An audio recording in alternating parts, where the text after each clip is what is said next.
Look, on escalation, we've already made our stance clear. I mean, there are two basic points. First of all, it is Pakistan that escalated on the 22nd of April. We are only responding to that escalation. And then what we have said yesterday and what my colleagues have said today, that now if there is an attempt at further escalation by Pakistan, it will be responded to in an appropriate domain. And therefore, the choice is entirely that of Pakistan to make. As to your second question, I don't think I can do better than to point you in the direction of the statements that are being made from practically every chancellery in the world and the sentiment that they are carrying. That sentiment essentially and for the major portion is support for the government of India in the context of the condemnation of the terrorist attack in Pahalgam on the 22nd of April. There is wide recognition of the government of India's right to respond to these attacks in self-defense, and of course a desire to ensure that there is not further escalation. I think these statements speak for themselves. Yeah. There. Sir, this is Mosimi from India Today. Now, in the all-party meeting, we have learned that the Defence Minister has said that, in the Operation Sindoor, almost 100 terrorists were killed. Would we have any details about what is the number like, and also about if there were any big faces, masterminds, terrorist masterminds who were in fact killed? There is also a report that Masood Azhar's family's 10 members have been killed, and Rauf Asghar, who was actually the mastermind of Pulwama, he's also been badly, severely injured. I don't have information at this point in time to share with you on these issues. But as I said, I think, there is so much information out there on television, in the news media, in social media, that it sometimes looks like a long time has passed since this. Please understand that slightly over 36 hours only have passed since this operation was undertaken.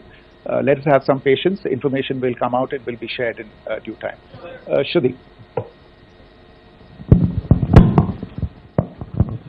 Thank you, Foreign Secretary.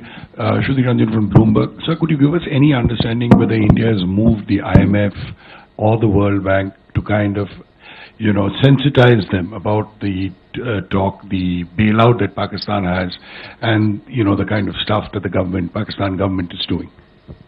Look, we have an executive director at the IMF. Tomorrow there is a meeting of the board of the IMF, and I'm sure that our executive director will put forward India's position.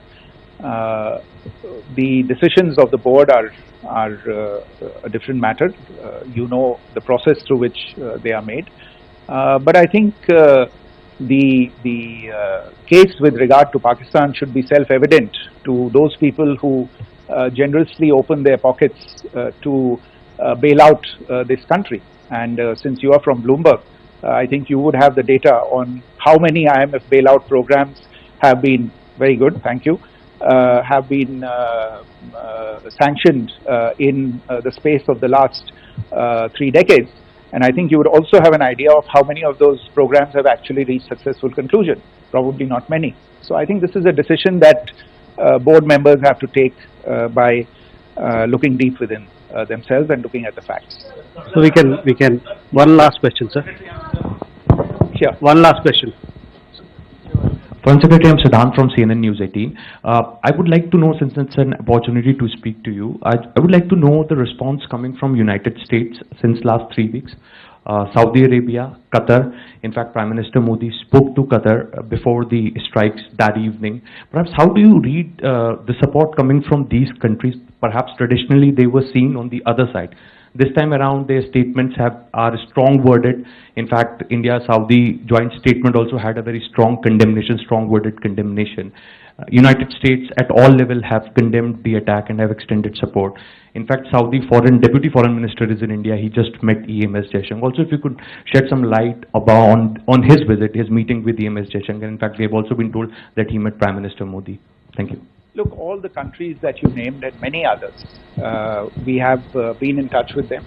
The Prime Minister has spoken to a large number of world leaders. A large number of world leaders have called him, as have called the External Affairs Minister. As we speak, there are conversations going on today as well with world leaders.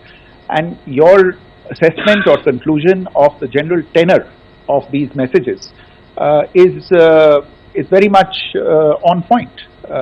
And I think this is a recognition of the fact, firstly, of the barbaric nature, the unprecedented nature and character and features of the attack in Pahalgam, and a recognition of India's right to respond to this. And also a recognition of the fact that in responding, we have been nothing but responsible and have done so in a restrained, in a measured, and in a non-escalatory manner. I think that counts for something. People have taken that into account, and that is what is explaining the kinds of reactions that we are seeing. And we appreciate the sentiments and the statements that have been made by the vast majority of world leaders.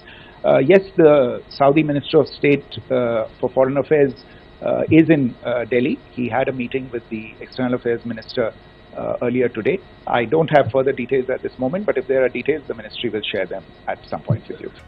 പുതിയ വാർത്തകളും വിശേഷങ്ങളും ഇനി വിരൽ തുമ്പിൽ. എല്ലാ digital പ്ലാറ്റ്ഫോമുകളിലും ഇപ്പോൾ see Malayalam news ലഭ്യം.